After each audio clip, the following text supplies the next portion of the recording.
कृष्ण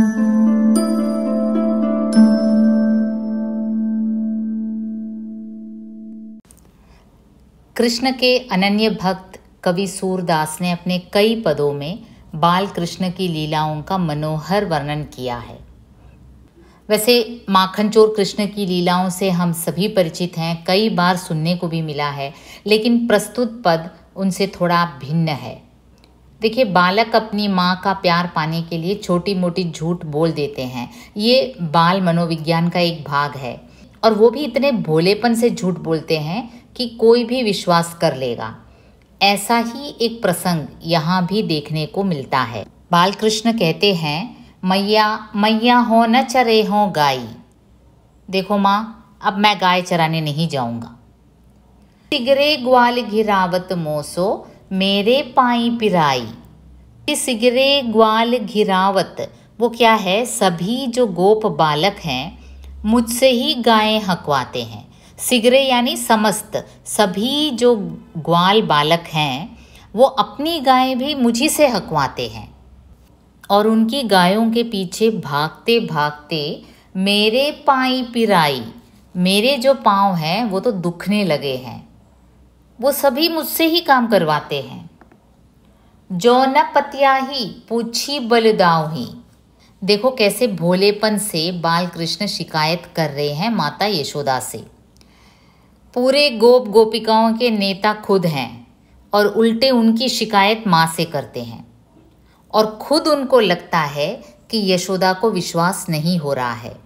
इसलिए आगे कहते हैं, जो न पतियाही पूछी बलदाऊही।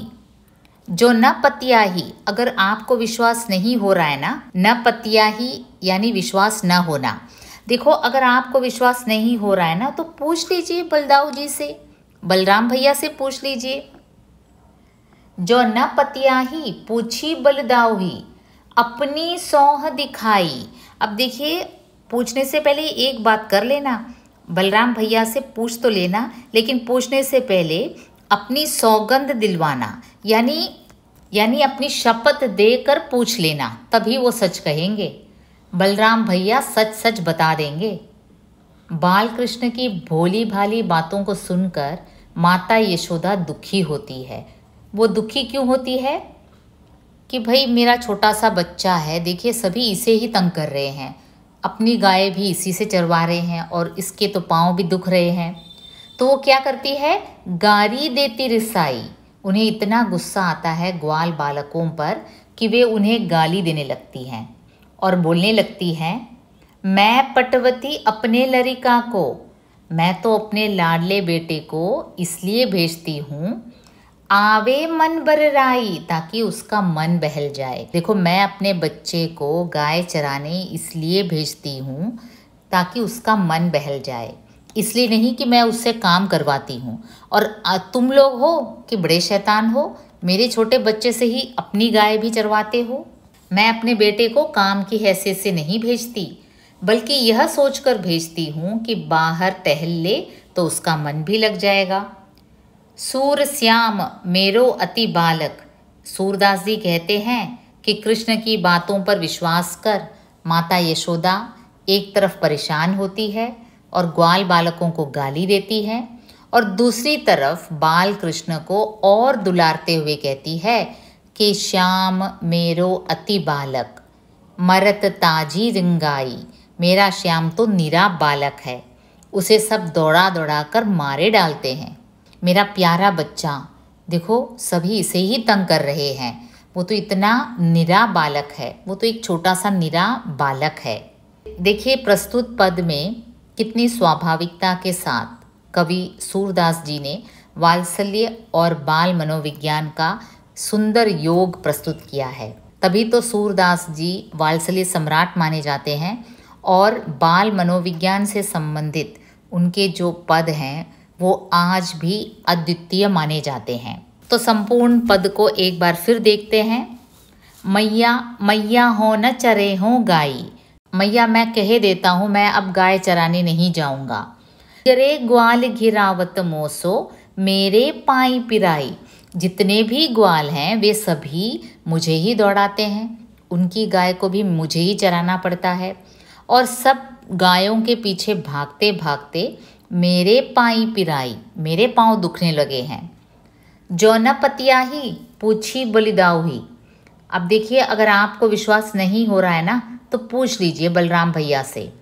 हाँ, पूछने से पहले अपनी सौंह दिखाई, अपना सौगंध लेकर पूछना, तभी वो सच बताएंगे। अपने नाम पर शपथ लेकर पूछना। यह सुनी माई जसोदा ग्वालिन गारी देती रिसाई।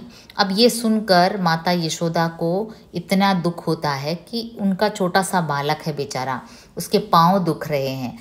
ये जो बड़े बड़े लड़के हैं, ग्वाल बालक हैं, वो अपना काम भी मेरे बेटे से ही करा रहे हैं, तो वो गाली देने लगती है। गारी देती रिसाई, मैं पठवती अपने लरिका को आवे मन बरराई। देखिए, मैं अपने लड़के को इसलिए भेजती हूँ गाय चराने कि उसका मन बहल जाए। सूर श्याम मेरो अति बालक मरत ताजी रिंगाई। सूरदास जी बाल कृष्ण की इस लीला को देखकर एकदम रम जाते हैं और यशोदा माता कहती है कि मेरा तो अति बालक, मेरा तो बालक भोला भाला है। मरत ताजी रिंगाई, वो तो दौड़ दौड़ कर सभी उसे मारे डाल रहे हैं, परेशान कर रहे हैं मेरे बेटे को। माँ के मन में बेटे के प्रति और वात्सल्य उमड़ता है और यही तो नटखट कृष्ण चाहते थे। अच्छा, तो आप समझ गए होंगे, ब्रज भाषा में लिखा गया पद है। सूरदास वात्सल्य रस के सम्राट माने जाते हैं। साथ ही बाल मनोविज्ञान का इतना सुंदर वर्णन उन्होंने किया है, ये पद भी उसका एक उत्तम उदाहरण है। अच्छा, तो अब वक्त हो गया है समेटने का।